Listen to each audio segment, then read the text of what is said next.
is a bioelectronic addiction. Videodrome is the ultimate addiction. Videodrome will shatter your reality. Television can change your mind. Videodrome will change your body. Experience Videodrome. Videodrome. Coming to a theater near you. Videodrome. From Universal Pictures.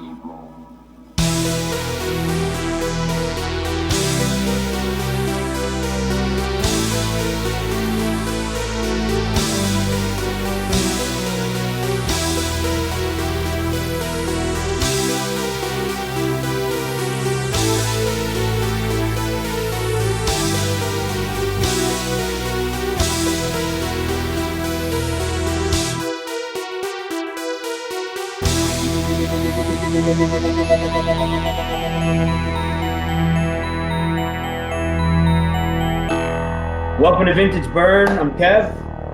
Marco. Doug. We got our special guest, Dr. J. Dr. J on. Hello. The man, the myth, the legend, knows all of the pictures and background props that are in most well-known horror movies. Dr. J Oblivion.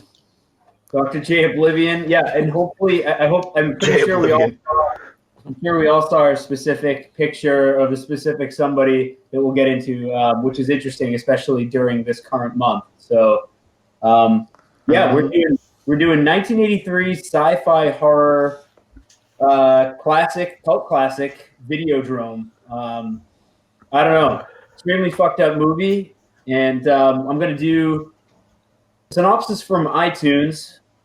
This was made by filmmaker David Cronenberg, who, if you guys don't know, also did Scanners. It's about a diabolical invader. It's a television show that seduces and controls its viewers, featuring rock star Deborah Harris, or Debbie Harris to most people. Debbie Harry. Oh, Debbie Harry. Sorry, yeah. James Woods as cable programmer looking for the ultimate in viewing thrills, and special makeup effects by Oscar winner Rick Baker. You guys don't know Rick Baker. He did American Werewolf, Star Wars, and just tons of other movies. He's done just about everything. He's won. I think he's won more Academy Awards for effects than anyone else. I think he's won seven times. Been nominated like 9 or 10 times, something like that. Just insane list. Yeah, he's the guy. He's the guy that's behind, like, when you see Eddie Murphy play a shit ton of roles in his own movies. That's Rick Baker. He's the guy behind all, like, the Nutty Professor and Coming to America. Yeah. I forgot about Coming to America. And he worked on The Exorcist with Dick Smith. Another legend, The Godfather. So who's got the write-up tonight? By the way, this got, not that it really matters, but I mean, it got an 80% on Rotten Tomatoes. It is rated R. It's approximately an hour, 27 minutes running time. And man, this movie is a pulsating science fiction nightmare about a world where video can control and alter human life while also showing the life of weird torture porn. Yeah, so I got the write-up Body horror tonight. at its It's Marco, finest. by the way. The movie got a 7.2 on IMDb, which is very good. The budget was $6 million and it only made 2.1. Wow. So I'm thinking it had a very limited release, if I had to guess. Yeah, total bomb. Yeah. As you said, James Woods plays Max Wren. Deborah Harry plays Nikki Brand, and that's like the two main people I know in the movie. I didn't look any deeper than that. But anyway, I'll get into it here. Yeah, it opens up with a videotaped alarm clock from, Max's, which is James Woods' secretary Friday, reminding him he has a meeting with Hiroshima Video. He gets up, picks up photos of naked Japanese women, and looks at them. Which, right there was the first red flag. I'm like, what's going on here? He shows up to the meeting. They're trying to sell him a show, and he wants to watch one, the last one. And they said, well, you won't make any sense. He says, it doesn't matter. My audience just wants to see the last one. But it's called Samurai Dreams. Yeah, because that's the good part. Right. And I believe that it's the same woman in the photo from watching it twice. I'm pretty sure anyway. And anyway, she's sleeping. She wakes up. She walks over to like a little kabuki doll. Yeah. She pulls off the robe. And then it's a very phallic, perhaps a dildo under it. It's absolutely a dildo, dude. It is a weird looking dildo, though. It has an extremely large, tip. Extremely large. And this is when you start to figure out Max runs a TV station. So, all right, then it pans off the video, and now he's watching it with his two partners at Civic TV, Channel 83. Is somebody walking around? Yeah, whoever's moving, stop moving. Someone lopping up soup with their tongue? I've heard all kinds of weird shit. I can't. It's definitely Dr. J. He's fucking chewing on or something. Yeah, these things pick up everything. I'm just chewing this. I'm just chewing the scenery on this classic, cult classic movie here.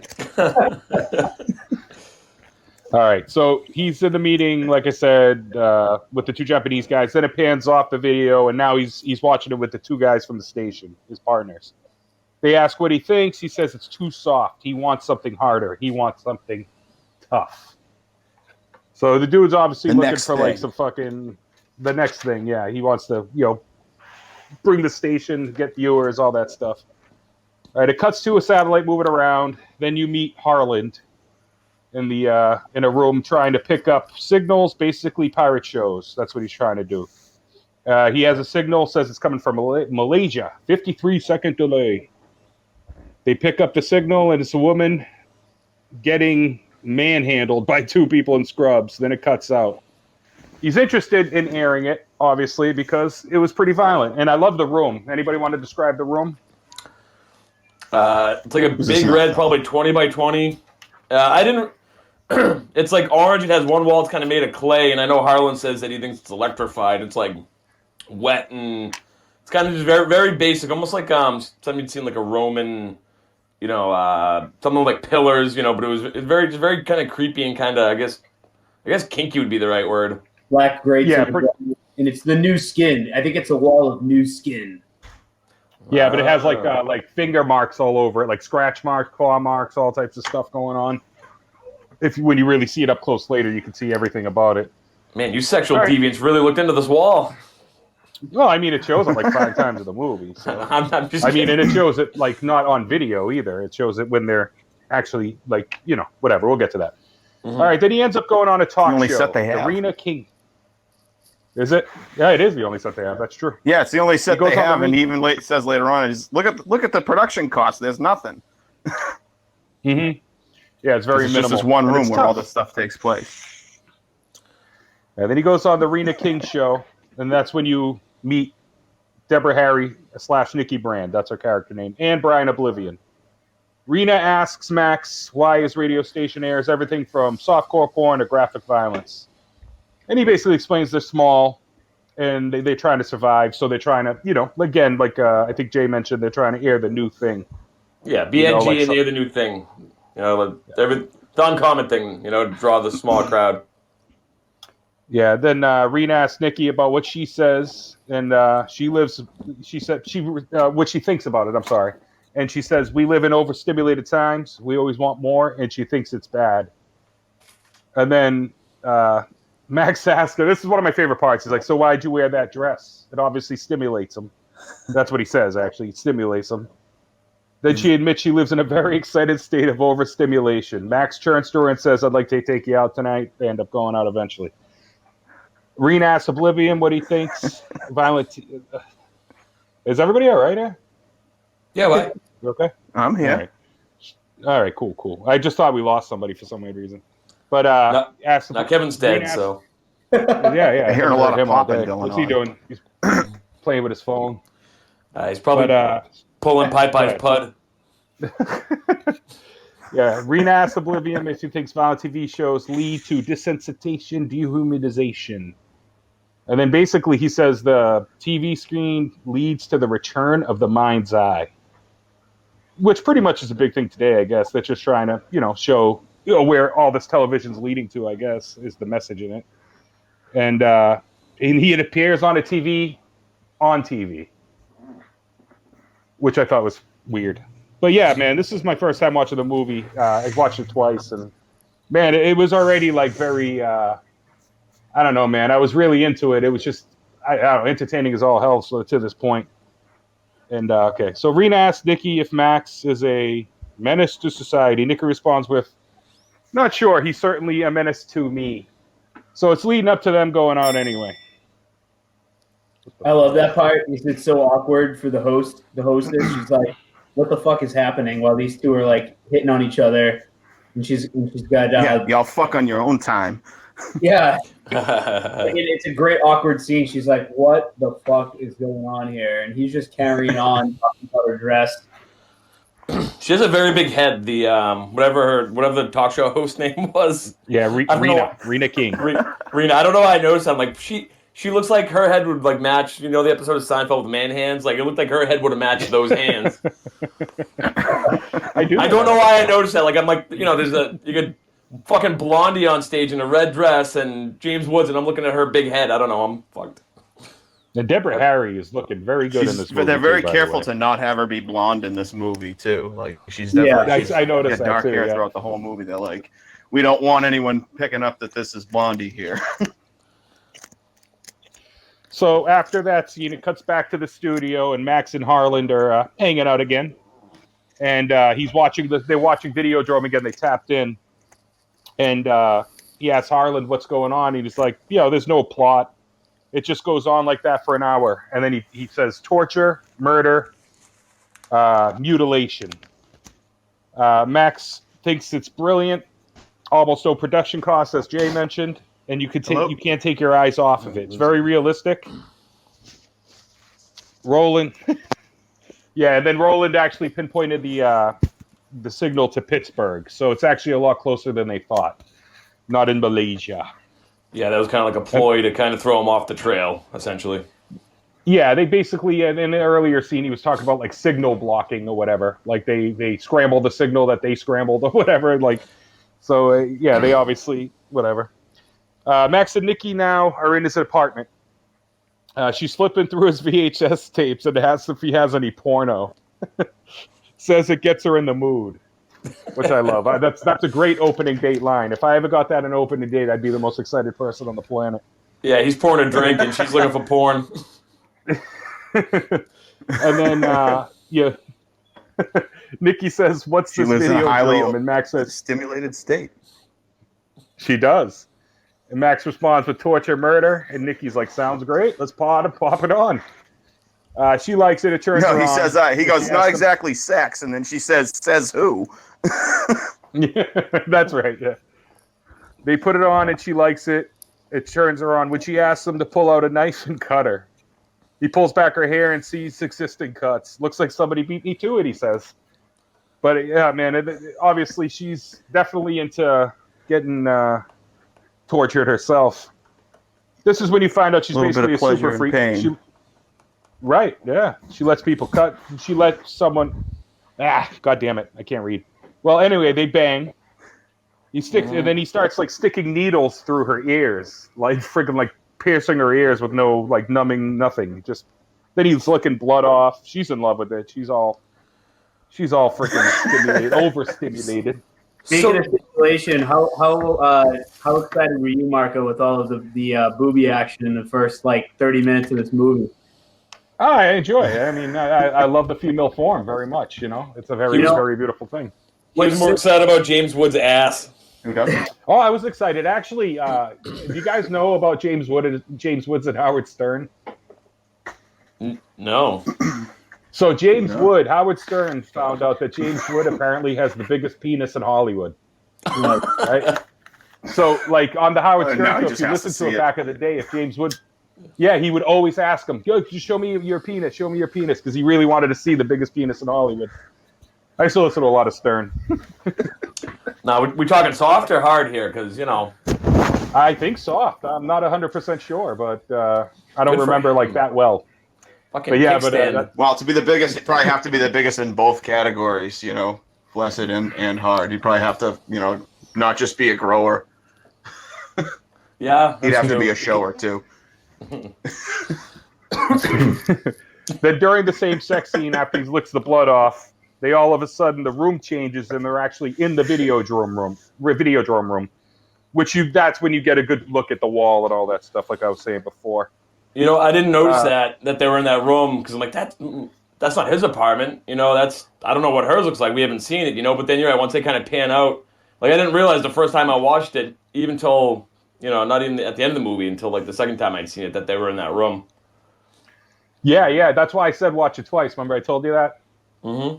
Because I think it's one of those movies you need to see 2, 3, 4 times to really like take in my opinion. We'll talk about that later though. It really is.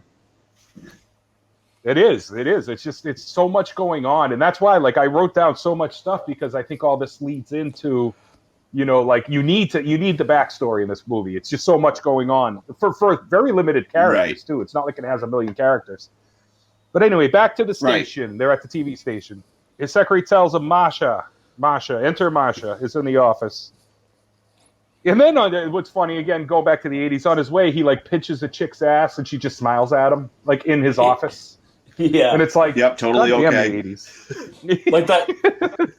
His secretary gives him a coffee and a lit cigarette already and says like, go, yeah. And then he walks by, like, pinches her ass. Like, it's like a normal day on the job, you know? It's like the beginning scene of Kingpin. So she's there to show him a new show with a lot of nudity, like a Roman theme, maybe Caligula type thing going on. He says he's looking for something more contemporary, whatever. He asks her if she knows Videodrome. She says no. He explains, you know, torture, murder, all that stuff. He asks her to try to find out about it. She said she'll try. I think he offers to shower with her. And she's like, you're much too old for me. That's later. That's later on. Oh, that's later. Yeah, you're right. I just didn't write that part down, so I forgot. Anyway, back to Nikki. Well, go ahead.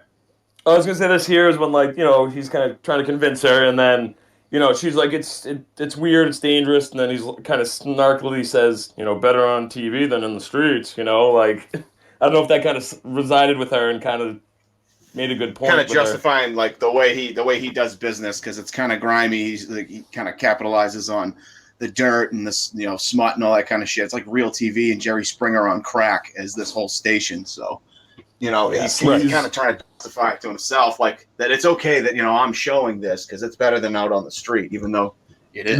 Right, yeah. Yeah, in his own sick head. True. In his own sleazy head.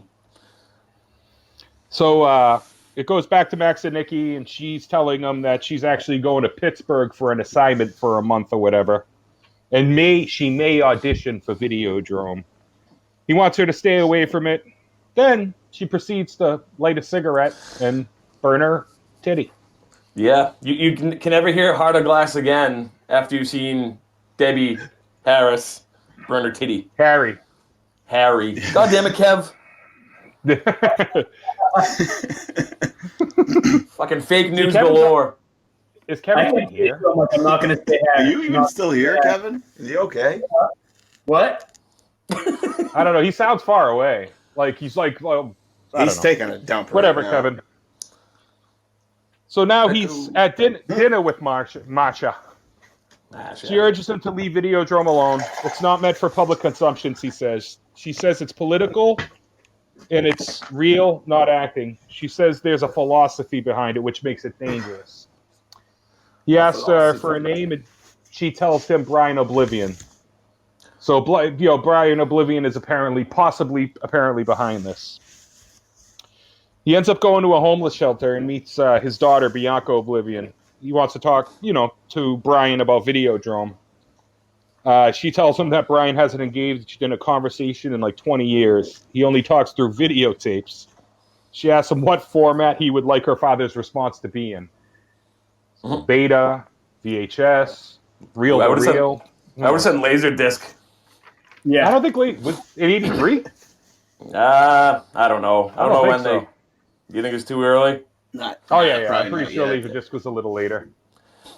So right before this scene, he's kind of like walking through like a church line into the church, and he's going through this, like these corrals They look like I got the impression that they're kind of like jizz booths almost. Like their little TV set up on a TV in a chair, and like people would come in off the streets and watch like TV, and he looks up at the one guy, and it looked like someone was like beaten off in the video. I didn't investigate too much, but and then he goes up to see the Oblivion's daughter. More twisted in this movie. It's all part of like the experiments that they were all doing.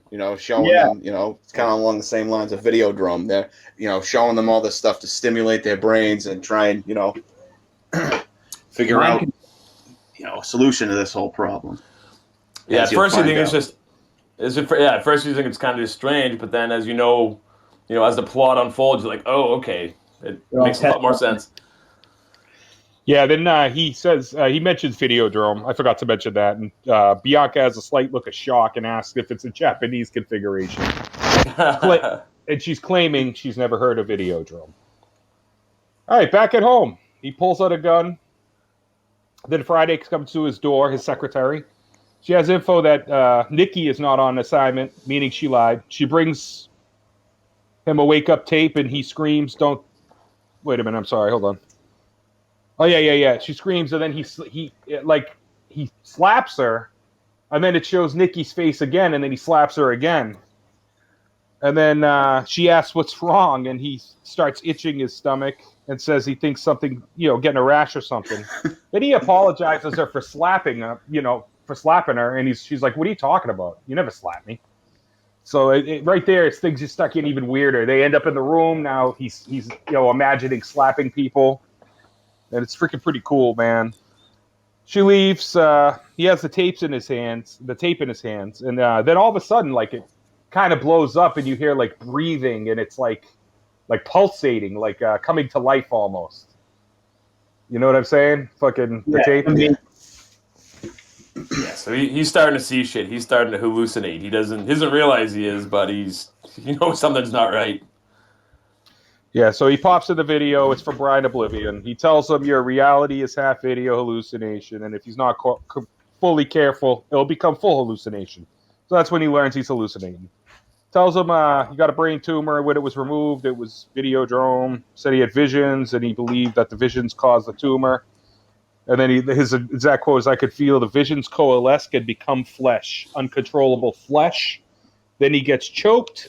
He says he was Videodrome's first victim. What's that? And he said that flesh is Videodrome. Oh, yeah, that's right. There you go. See the little things I missed. That's what we get Dr. J here for. Mask asks... Yeah, he asks who's behind it, and wants... I can't even freaking read my own writing. We can edit this part. There's a person choking him, removes the hood, and it's Nikki in the background, fucking choking him. And she says, I want you, Max. Come to me. Come to Nikki.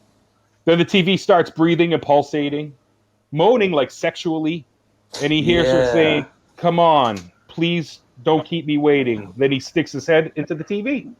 It's like her lips on the television. That was a fucking awesome scene, man. Those visual effects were incredible. For the time, they were. Oh, man. Such a cool scene. Yeah, man. Did you leave the part out about the gun? That didn't happen yet. In the gas? No, not yet. Oh, okay. That happens a little later. Oh, don't worry. It's coming. We will not miss that part. That's like one of the coolest parts of the fucking movie. But he goes back to the shelter, confronts Bianca. Yeah, pretty much the crown jewel. He back to the shelter. He confronts Bianca, holds up the tape, and she goes to grab it. And he says, be careful, it bites. She asks how long he's been hallucinating. He says he's been hallucinating for a while, since he first saw Videodrome. So now, it's starting to get weird.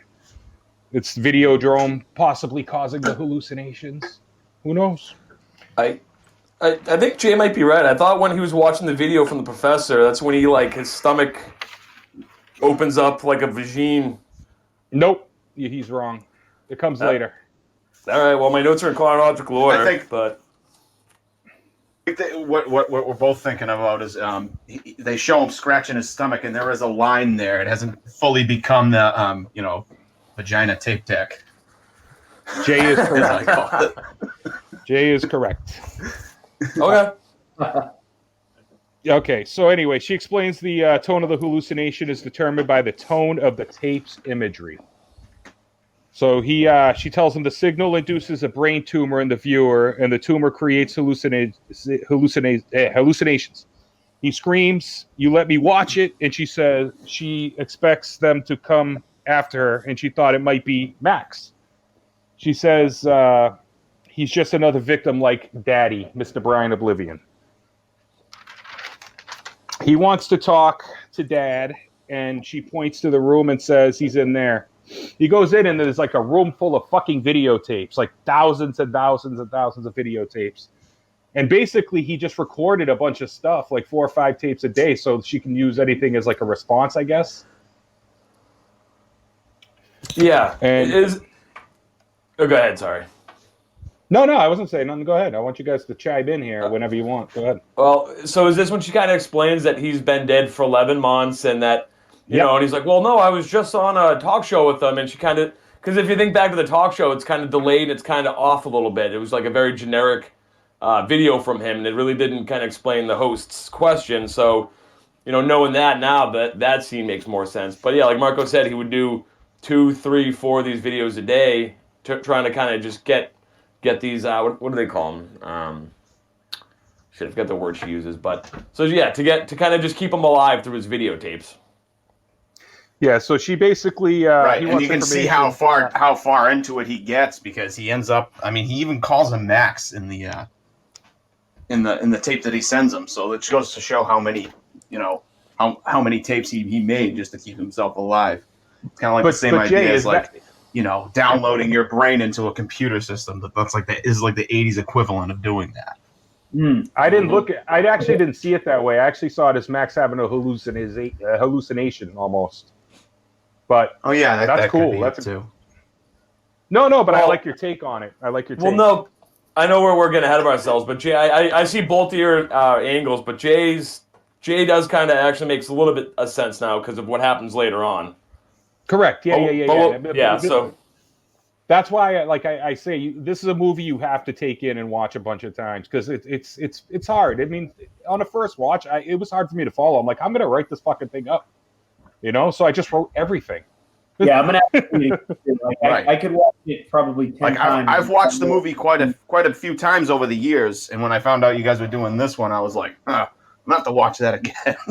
Because it's like even in it, I've watched it a couple times since I found out, and I mean it's still hard to explain what this movie's really about. I mean, you really have to. Yeah, I mean this. You do. Have to what I watch think it's very open for interpretation, and like I said, we'll get to that point. It could mean a lot of things, But let's see. Basically, she explains her father helped create Videodrome. He saw it as the next phase of evolution of man as a technological animal. He realized his partners were going to use it for evil, so they kill him. Max asks about his VD problem. We're going to refer to Videodrome as VD from now on. I got sick of writing Videodrome, so she says Daddy knows more than her. Hands him a bunch of tapes, and he's like, listen to him. He'll tell you. He'll explain it. He goes back to the studio looking for Harland and asks if he's been hallucinating because if you remember, Harland and him were in the same room that Videodrome was on. Or VD, I'm sorry. And then he's like, nah, should I be? He's like, yes, you should. Now, if anybody wants to take it, please do. The couch scene. All right. So when I feel like we're missing a part here. Doesn't he go and meet the inventor of Videodrome in like the back the eyeglass store? No, he has to wear the that's helmet? also later. That's also later. All right, then I'm not sure which couch scene you're referring to. Nice job, Doug. Okay. He's talking about the scene with James tape deck Woods. vagina. He's sitting down and he's watching. Is he watching Videodrome again, or he's watching? No, something? he's watching the tapes of Brian Oblivion. So watching. He started. And he has no shirt on. He's already sitting. He has no shirt on, and it shows a scar on his stomach where he keeps scratching and then he scratches his scar with his firearm, and then all of a sudden it turns into a giant phallic vagina. Pretty much, yeah. Definitely a vagina. I called it vagina. an abdominal vagina. I mean, that's even what my wife said. My wife's like, that's not an open cut. She's like, that looks like a fucking vagina. I was like, yeah, I'm pretty sure. It's absolutely intended to look like a vagina. Yeah, everything.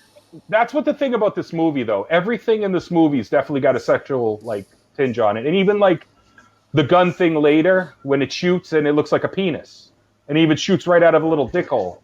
But we'll get to that later. It's all par for the course when you're dealing with this genre, because it's a subgenre. They call it body horror, and it involves body mutilation, changes in the body, and it always has some kind of a like a sexual undertone to it. And that's just that genre, and that's what Cronenberg's known for. Right, yeah, and actually this movie has got me really interested in watching more Cronenberg stuff. I just actually got a movie called Shivers I'm going to check out, too. I'm going to go through all this shit. He came out before this one. It did, yeah. It came out like 75 or something. But yeah, maybe we'll do that one down the road. But all right, anyway, Kevin, do you want to keep explaining it, or do you want me to do it?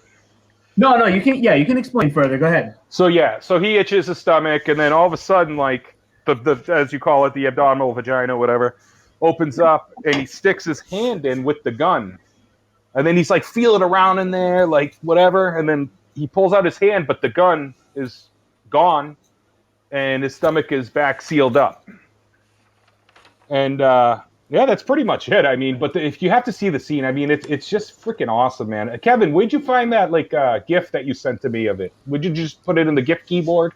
Yeah, I just typed in Videodrome and it was on there.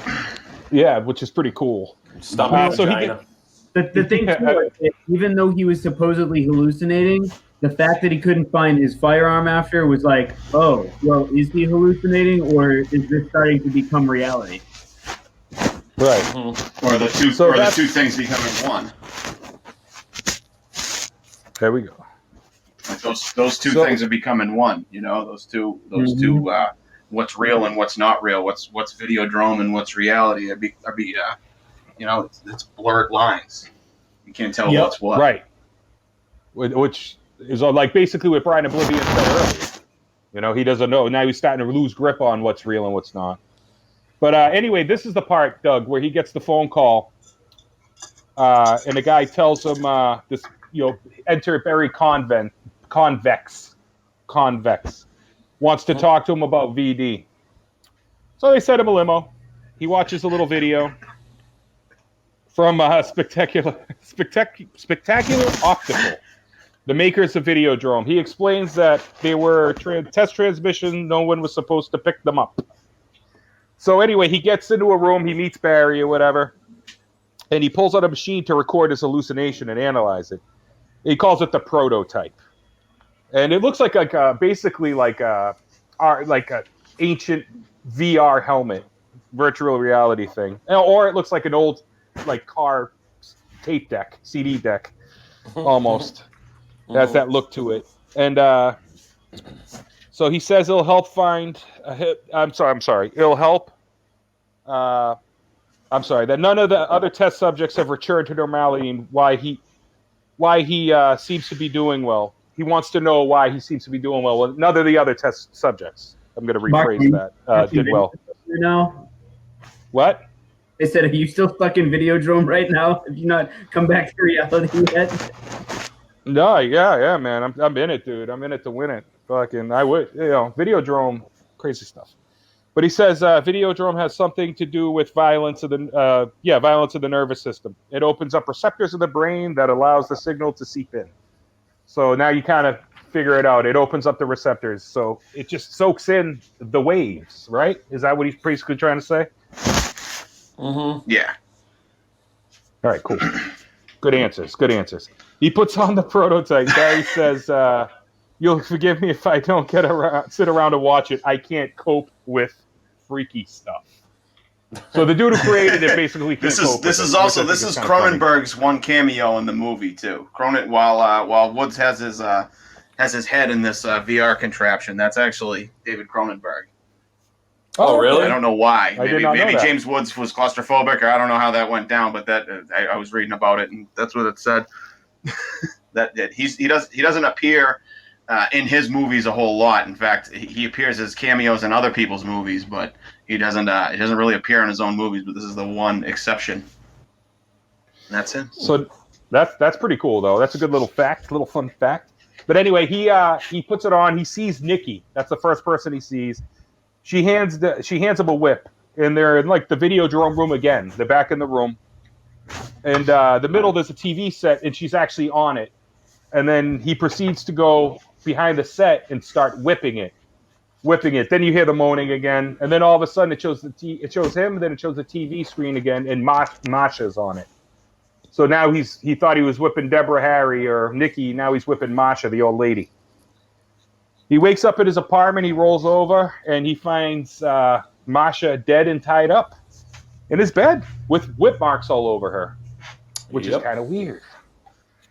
He calls Harland over. He asks him to take a look at his. Go ahead, Jay. He said, No, I was dum, just dum, going, dum. Oh, okay. I'm sorry. It's hard to call. You know, when you do this live, it's a lot different than doing it in person. You can't see what people are doing, and it's hard to signal. And there's like a delay. Yeah. There is, yeah. Well, there's just like a second delay, and it's just enough to Throw you off. Yeah. So he calls Throw you Harland over, asks him. There we go. No, he asks him to take a look at the bed. He doesn't see anything. He asks if he's on drugs. He sends him to go to the lab to see if they picked up any more Videodrome transmissions. They meet at the lab. He says there was no transmission ever. Barry walks in, of course. And Harland tells Max he was playing him pre-recorded tapes. It was never transmitted, at least not yet, he said. Barry sent Harland, and Harland never looked at the Videodrome. And then, you know, that actually part, it made me realize that the second time, I'm like, he really does never look at the screen when it's on. Mm-hmm. And is Harland somebody like in something else? He looks very familiar. I didn't look into it. Did anybody look into that? Yeah, I couldn't peg him though. He does look very familiar, but he might just have like that quintessential '80s big glasses. Mm-hmm. Let me poke into it again while you guys are chatting. I'll get Sure. back to you in a sec. So Barry asks, why would anybody watch a show like Videodrome? He finds out they used this. They set up VD to weed out the scum that would watch that shit, pretty much. You know, it was beneath them, and it's leading to weakness in North America, as Harland says. Excuse me. Barry pulls out a tape and says Max is ready for something new. Tape is breathing again. The videotape is breathing again. Max basically asks what he... Yeah, man. What do you want from me? Barry responds, I want you to open up. And then his stomach vagina opens up again. And his shirt pops open. And the hole in his abdomen's there again, like I said. And then the tape... he sticks the tape right in his gut. And then Barry and Harlan just walk out like nothing happened. So at this scene here, did you guys get kind of like Halloween 3 vibes just a little bit? Like with just kind of like personally. No, just not with like, you know, television and, you know, mind control through the television. Obviously it's not a set time or a mask or this or that, but I think it was kind of honestly, man, like that whole I think it was just the year in general. I think there was just a lot of that around that time, you know. Yeah, that's true. Good point. Like watching this, I had that nostalgia of H3, but I think it was just, I mean, these were relatively made around the same time, so it could have been kind of that. Yeah, I mean, look at all the movies today too. You know, all of them have some type of same type of vibe, right? Right now, it's the whole feminist vibe going on. So I mean, a lot of the horror movies are all wrapped around that. So I mean, back in that day, it could have been revolved around mind control and the use of technology, televisions, VHS, whatever you know the medium was of choice. Yep. Yeah, that's true. It's definitely the same time period for sure too. So after he sticks the tape in, basically he starts hearing Barry's voice in his head, and he says he wants him to kill his partners at the TV station, Channel 83. He wants him to kill him. Kill your partners and give us 83. Yeah, he sticks his hand in his stomach and pulls out the gun with some goo and stuff hanging out. It's pretty cool. Then he starts. It starts like infusing into his hand, like these screws going through, and it goes into like his forearm, almost like it comes out his fingertips actually, which was kind of grotesque. That's like the first like real grotesque thing you see, I guess, as far as like. Well, actually, no, the stomach vagina was. Yeah, I was gonna say if that's not grotesque to you, Marco, I don't know. Yeah, I forgot about the stomach vagina. I just wasn't thinking about it. My apologies. It's best not to. Yeah. He goes back to the station, he busts into a meeting, and basically shoots his partners. Kills them both dead. He flees the scene and goes to see Bianca Oblivion. In his head, Barry's still telling him, Barry's telling him to kill her now. And this part was kind of hard to explain. And as soon as she sees him, she knows he's there to kill her. She says he's an assassin now, basically. Destroy anything to do with Brian Oblivion. To destroy anything to do with Brian Oblivion. And then they can hurt us, she says. Yeah, and then she somehow gets away by walking, and she hides in those booths, right? Is that what it is? Like those TV booths, the jizz booths you were talking about. Mm-hmm. She ducks in. Yeah. And basically, he sees a light shining behind it, behind almost like a paper thing. He rips it open. And it's Nikki on TV getting choked. And then Bianca says they killed her, they killed Nikki, they used her image to seduce Max. But she was already dead. So basically they used her image and, Max thought she was alive the whole time, but I guess she's dead. So she was never there. She was never on the talk show. It was all a hallucination. Because he had just watched Videodrome before going there. Mm-hmm. So how the manipulation began. Mm-hmm. And and that part blew my mind. I was like, really? So she's never part of it. She's really not even a real person. It's insane. So was the talk show a hallucination too? I think so. Yeah. Well, at least her being in it was. Well, then that would explain why the hostess, why she was giving him strange looks. Maybe that makes sense because maybe he was just talking to himself. Possibly. I think the talk show was because the talk show was what led him. That was what familiarized us with Brian Oblivion. We're introduced to him there, and then she remembers. She even remembers his daughter. She said, "Oh yes, I remember. You said very superficial things." Huh? Yeah, that would make sense then. That's why she was. So it wasn't even that whole scene. That's great, man. You got to catch that though. And again, I only watched this once, and if I went back, it's already a better movie just from this discussion, it was fucked up from the first watch, but now it's starting to really come together, even just talking through it. Yeah, that's why. If they remade this movie today, this scene would have while the explanation is happening, they'd cut to all those scenes with her, and she wouldn't be there anymore, and you'd get that weird look you'd understand that weird look from the talk show host. It's what's going on over here? This guy's talking. They could never make this movie right now, especially with the controversy. Him fucking slapping whatever one of the secretary's asses while she's making copies or grabbing a coffee or something like that. Holy shit! That stuff wouldn't be in it, but the subject matter in this is even more relevant today than it was then. So they could definitely remake this movie today. It just wouldn't have a lot of that shit in it. Yeah, they would definitely cut that stuff out. You think it would be as good? I think we'd all probably be fans of the original, but I don't know if they could make it as good as that one. They'd probably use a lot of fucking CGI. Yeah, I would guess no. Just like other remakes, it wouldn't be as good.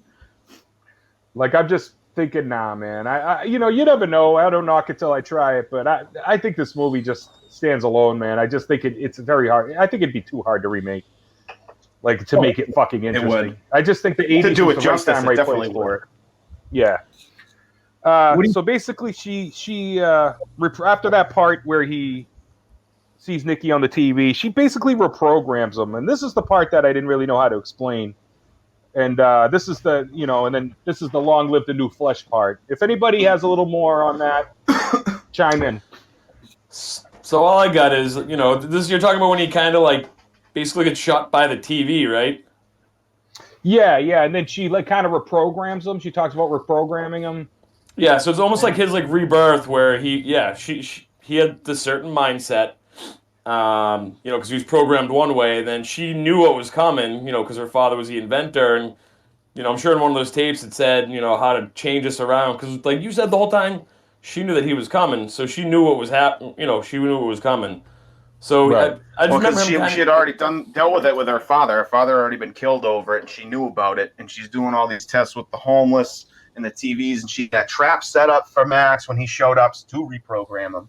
So she's been ready for this. She's been trying to take Videodrome down since they killed her father. Realistically, Bianca is the hero of the movie, and Max has just been a pawn for both sides the whole time. Mm-hmm. Mm-hmm. Interesting. So he ends up going to Case, basically watch Spectacular Optical, and he sees Harlan go in, so he pretty much follows him, sneaks in the back. He confronts Harlan, asks him what's in the box, and then Harlan just responds with, "It's your head in the box. It's your head in the box," which I thought. I mean, it doesn't actually. And it's a fun light moment too. Right. It's kind of a fun light moment. They were friends and they're being friendly. Harlan thinks he's still on the same side as him. He doesn't know he's about to get jacked up. Yeah, man. And then he asks if he wants to do more for Videodrome. Max plays along. Harlan sticks another tape in him, in the vagina. And then Harlan struggles to get it out. He's struggling.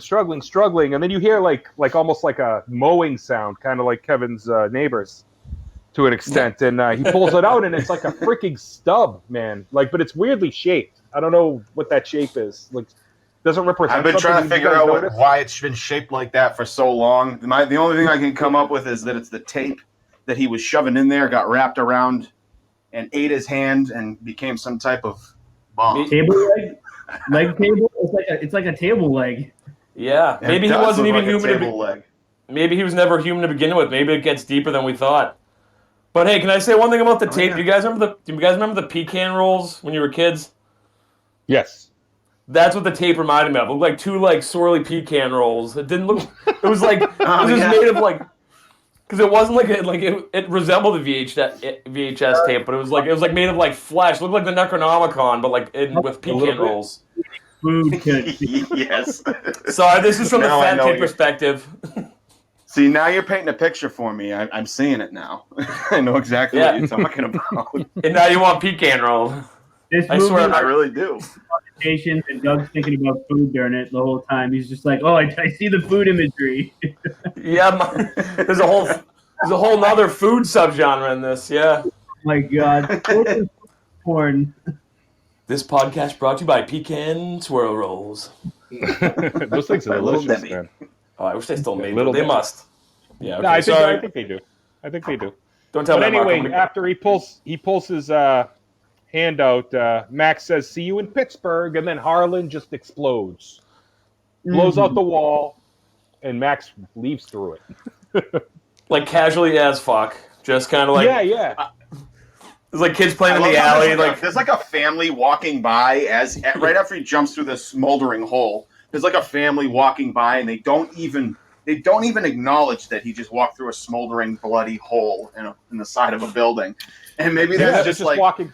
part of what Civic TV has been a party to is the desensitization of these people. Right. They didn't react at all to this giant smoldering hole and Harlan's bloody corpse scattered about. I figured that's just what 1983 was all about. People just Exploding. Just exploding and fucking busting. no one giving a shit. Greed is good. Just fucking vaporized. And then I did forget to mention in that scene that he does find out from Harlan that Barry is at a trade show for his eyeglasses. Yeah. Mm-hmm. But anyway, he goes to the trade show. The front to their clandestine operation. Correct, yeah. That's right. Can I say that earlier. Can I say one thing, Marco? The opening Just say scene. it, man. You don't have to ask. Go ahead. Well, then we talk all over each other. It sucks. Then it's 5 minutes of just what? Oh, what? The beginning scene. That's what editing's for. Oh, Kevin's not gonna edit this. You shit me. He gave up on that. Yeah. So he first comes out and says, "You know me," and that's Marco's catchphrase. Yeah. I noticed that too. Actually, I should have wrote that in. I'm surprised I didn't. Mm-hmm. And even one guy's like, me, "Yeah, we know you." So Barry, he goes to the trade show. Barry comes to the stage. Max sees him, basically confronts him, and then in the worst, like, trying to get away scene I've ever seen in my life, he just runs like from one side of the stage to the next, very slowly.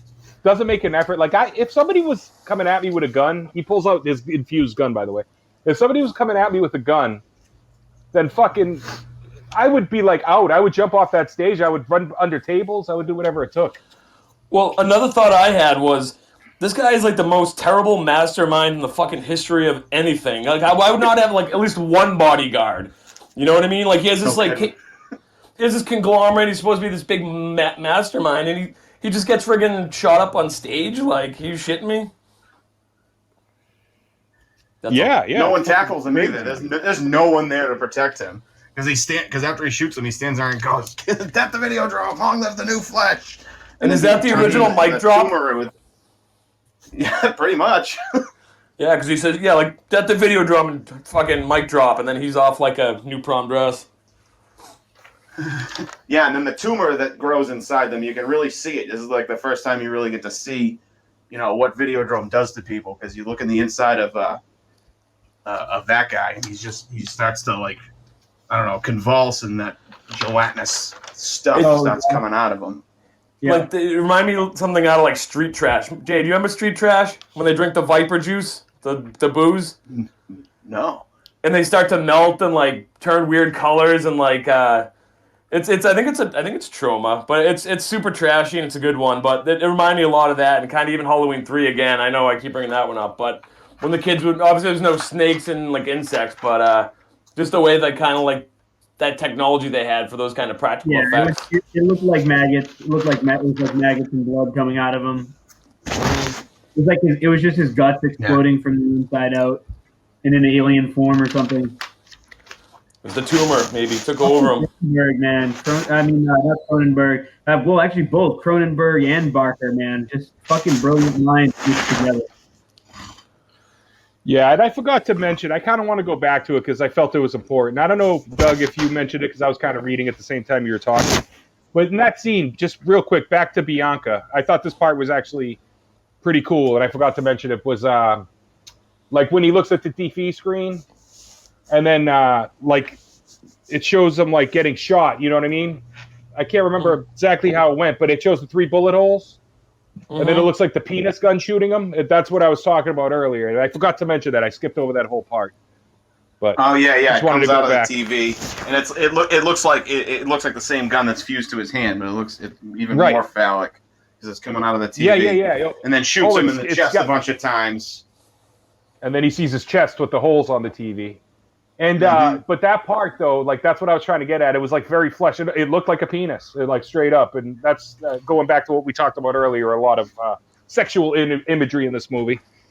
But anyway, going back to Max and the horrible getaway plan. He ends up shooting him, and Max pretty much says, "Long live the new flesh." Hashtag mic drop. Yep. Then that's it, and then he ends up going to the shipyard.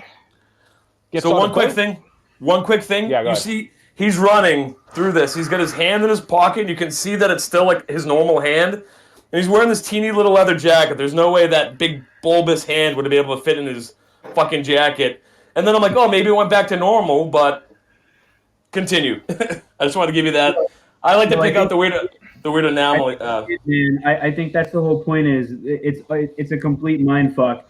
So did the new flesh even really exist? Was it really just him the entire time thinking that he had this supposed new flesh? Was it just the mind control of Videodrome? And so what we were seeing was not actually reality. When that goes away and he's got his hand in his pocket, I mean, it was just his real hand the entire time. Right. That's what I'm thinking, Kevin, yeah. I think that's all part of it, man. Come on, Doug. You gotta dig deeper, dude. You gotta dig deeper. I just want to blow the last scene, that's all. I brought up the whole fat angle. What do you mean I gotta dig deeper? I broke this wide open. Yeah, but all figured out, Douglas. Yeah.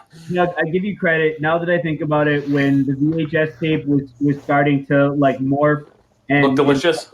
It did look like two the two circles, the plastic circles, the white circles in the VHS tape did look like marshmallows. Okay, so I'll give you that. Yeah. Oh, the first time? Yeah, they definitely look like marshmallows, yeah. And I think that's what they were. I have a feeling. Anyway, he gets on a boat. He sees, he gets in, sits down. He sees Nikki on another TV that just happens to be there. And she basically tells him he put a dent in Videodrome, but didn't destroy it. It's big and complex. And then she tells him in order to get the new flesh, you have to destroy the old flesh. Yeah. She says she'll show him the way. He sees himself on TV. He kneels down, says, "Long live the new flesh" again, shoots himself in the head. And then he does, and then he does it in reality after. He basically repeats the same scene. And then that's how it ends. Long live the new flesh, him shooting himself again after the hallucination. And that's the end. Who knew there was only 13 pages? It was what an interesting movie, honestly. Again, I'm gonna, you know what? It's funny. It came up. I think it was just like there's a horror sci-fi. Did we lose Doug? I love it. Great. Yeah. Nah, fuck him. We're not gonna let him connect. Jerk. There he is. It booted me. I have no idea why. It booted you out for not digging deeper into the subconscious of the movie. No, because he has the fucking cock hand at the end. So I don't know. Why would he have it? Why would he not have in that one weird scene where he's looking for a place to squat in a boat? And why was there a TV in there anyway? Why was there lights in there? It's fucking dark. It's all hallucination. Was it really in there though, Doug? Was it? Maybe the movie didn't even fucking happen. Maybe we're talking about a movie that never happened, and we're really living Videodrome right now. Boom, there's your TV. Whoa. Whoa. No, but yeah, I think it was just all a hallucination, Doug. That's what I think. Like that whole end scene. I mean, he really shoots himself, but I think it's because of his hallucinations. It took him over. Yeah, definitely. Well, I don't know. I think that when he shoots himself for real, that is him leaving the old flesh and like she said, becoming the new flesh and becoming something more akin to what Brian Oblivion was. He lived on in his tapes, and now he'll live on to fight Videodrome. And it adds a little credence to it. Nikki, I mean, you could chalk it up to hallucination, but Nikki keeps popping up in this thing, and she is helping him, helping him along the way. That's true. Said he'll guide him. See, that's why I like the fact that you watch this movie a bunch. It's good to have you on because you have like different perspectives. You've had time to think about it, Like Kevin watched it once. I've seen it twice. And Doug, how many times did you watch it? Twice? Is Doug here? He's too busy sexting people on the live chat, I guess. It kicked him out again. You know what? I was going to say, man, I had a chance to buy this movie for $4.99 on digital, and I fucking regret it because I definitely want to buy it at some point when it goes back on sale. It's just a movie you got to keep watching. There's so much to it that you're not going to get in the first watch, and man, it's definitely, I understand why it's called classic, and it's uncomfortable. And it's different from other horror movies at that time. I don't know how. I mean, I know we were talking the other day. I think Marco, you were watching People Under the Stairs, but that whole bondage take and everything. I mean, same thing, right? Like there are portions of this that forget being horror. It's just unsettling. Unsettling things that we don't talk about in society. So bondage. Here, I mean, obviously torture, killer, rape videos and everything. So that in its own is unsettling, never mind all of the gory effects and in the horror aspect of it. I think that's what makes it such a good movie, man. It's like already unsettling as it is with the other parts of the story. Yeah, right. And then, like I said already, man, this has got me interested in watching more Cronenberg films. Just the way he seems like he writes it interestingly. Like everything's, I don't know, man. He's just got a different perspective. He thinks outside the box. I didn't. That's what it seems like to me. Absolutely. What was that, Kevin? Have you seen Scanners? I have not. What about you, Dr. J?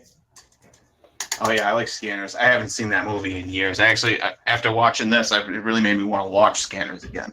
Yeah, agreed, man. I gotta see it.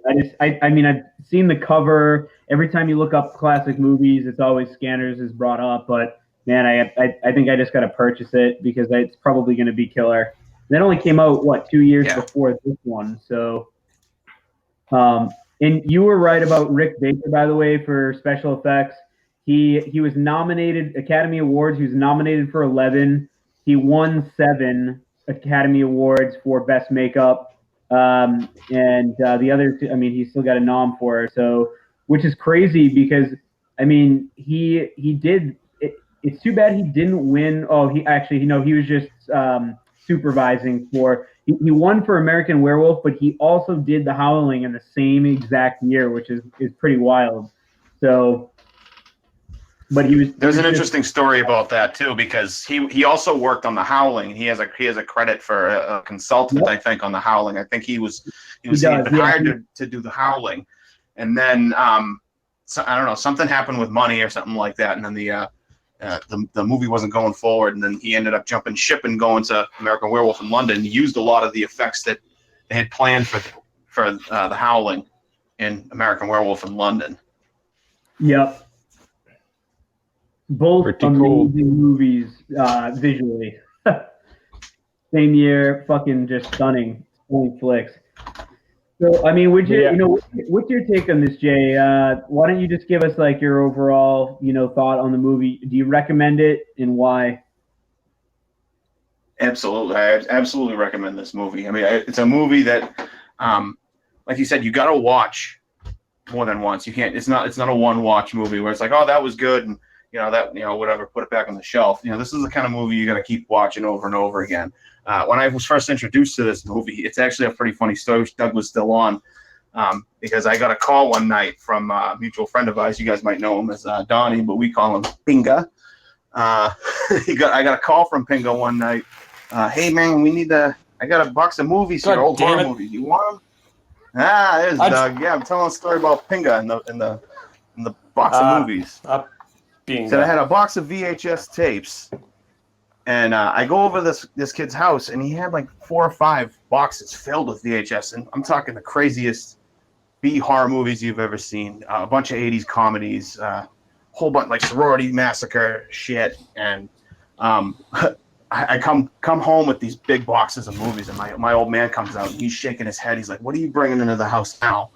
And he's going through these movies with me, and he's like, You can throw all of these movies back in the dumpster where you found them, and you can just keep this one. And he held up Videodrome. He goes, "You'll like this one. It's really fucked up." He goes, "Debbie Harry's in it, and she burns her tit with a cigarette. You'll love it." That's awesome. And if it was good enough for my old man, it was good enough for me. And yeah, it's definitely a fucked up movie. Something I couldn't really appreciate, all like the little nuances until I watched it recently, actually. So I watched it for this. But yeah, I really appreciate it a lot more now that I can understand a lot more what was going on. But yeah, I would definitely recommend this. A classic if you're kind of crazy. If you like body horror, you're already seeing this movie. Yeah, if you like fucked up horror movies. I saw this really Twisted fucked up movie, and it reminded me of like a Cronenberg movie. Like, this is the movie they're talking about. Marco, what do you think? Man. I loved it, man. I recommend it. The first time I was a little confused, but definitely enjoyed it. Second time, took it in, and I think we pretty much mentioned most of the stuff that I kind of took from it. And I still feel like I need to watch it another 5 times to really, really understand it, or to take, my personal take, on it. And, I think part of it too is just the message that TV is ruining people. And I think that's like the deepest meaning of it personally. What is going on here? Children. Oh, that's Children Kevin. going on. Kevin's looking for his belt. Bobby, he's looking for a Superman belt. But that's Bobby. He's looking for a Superman belt. I don't know where it is, buddy. Jay. That's my take on it. I think it leads to a lot of, like the desensitization of America through television. And they just use, the bondage world just to kind of, show it. and make it interesting. But anyway, I recommend it. Loved it. Doug? I just had a quick. We got a couple. Jay, do you know? I want to give a shout out to these. They're asking for a shout out, but I don't know who's who. Do you know, Jay? Who? Are you watching the chat? Oh, no, hang on. We got Simram. What's going on? I want to say hi, and we got Manny at. So I'm Manny. Simran. Give me attention. No, I'm Manny. Hey, Manny. Hey, Simran. What's going down? Attention from you, Jay. They want you to reach inside your belly button vagina and give them attention. Jay, they want to know if you're a real doctor. Can you tell us about your doctorate? Yeah. I can't prescribe anything legal. I'm a doctor of mystical sciences. That means butt stuff, Jay. That's a Doc Antle reference for those of you who have been stuck in quarantine. I'm sure you all know who Doc Antle is at this point. Oh yeah. What a sociopath. That fucking guy's my idol. He's going to end up getting taken down too at some point if he hasn't already. I don't know why I just pictured you. All right, so coming out is that a resounding recommendation from everyone on the panel today? Yeah. Doug, what did you think of this movie aside from the fact that you associated everything to some type of food? Confectionery dish. I jumped. I was intrigued. I was turned on, and I was hungry. I mean, what more do you want from one movie? Shimran, we love you, bud, and/or Bud S. Yeah, I agree. I mean, I agree with everybody. I think we all recommend this movie. It's a classic. Hasn't been touched or remade yet. I mean, just the body horror aspect and the whole part of, just torture killer porn mixed in with horror, and the visual effects are amazing. So, I mean, it's just unique. It's uncomfortable in so many ways, and that's what's great about it.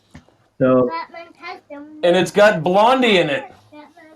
Yeah. Now, Jay, you might know this one. Was this her first acting? I know she did 100 musical type roles, or was this her first acting role where it wasn't a cameo? Or I tried looking it up, and she was in so much stuff. Jay, I'm not sure. I didn't really look into that too much, but I mean, I feel like this is the only thing I'm familiar with her acting in. I just wrote a Batman costume. Okay. She had her first leading role in the neo-noir film Union City in 1980.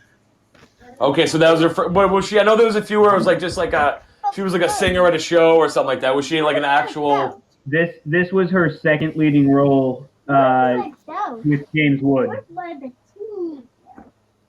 So her and Woods, this was her second film, but she may have been in other stuff. But I mean, as far as leading acting roles, not appearances or guest appearances, this was Dose. She was in Tales from the Hard Side. I'm thinking Biohazard. Tales from the Dark Side, which I didn't know. She's in one of the segments in that. If you guys ever seen that movie, 1987. Oh. Yeah. Oh, I didn't know she was in that one. Yeah, she's in the wraparound story. Okay. Yeah. Why won't my keyboard work? Hairspray. She was in a good amount of stuff. I don't know if she was a star or not or whatever, but. All right. Well. All right, guys. Well, anything else to add or whatever? Doug, you were off. I don't know what the fuck you were doing offline for a couple minutes. Dude, it could boot me off, and then you were giving your big crescendo, and you wouldn't answer my call. It rang for 20 minutes. I'm like, wow. I don't want to steal your thunder, but you can at least hit accept, and I wouldn't say anything. But I want to just give a shout out to Shimran and whoever. There it is, Manny at. Just for coming on, saying hi, listening to our shit show. Yeah, thanks for listening to our rantings, people. Thanks, guys. So we got. Appreciate it. Check them out at DJ. Jay, would you smack your kid around for me? I'm just kidding. I'm fucking no. That was downstairs, buddy. I know. I'm just kidding, Jay. I know. So at Manny Staggram, 3 M's, and I don't know if these are even real. At WHATEVBP. I don't know. So I don't know. Thanks for coming and hanging. Manny said my hamster fell off my desk, and you're not going to say bye to me. Peace out, Manny. RIP to your hamster, buddy. I hope the best for him. All right, guys. Well, on that note, thank you very much for listening to another episode of Vintage Burn Podcast, and happy Alien Day to all of you out there. We are recording this on 4/26/2020, so if you got time tonight, go ahead, pop in Alien tonight and watch that shit, all right? I'm Kev. All right. Marco. Fuck yeah. Doug and Dr. J. Jason. Dr. J. All right, guys. See ya. All right. Bye, have a guys. good one, guys. See you, fellas.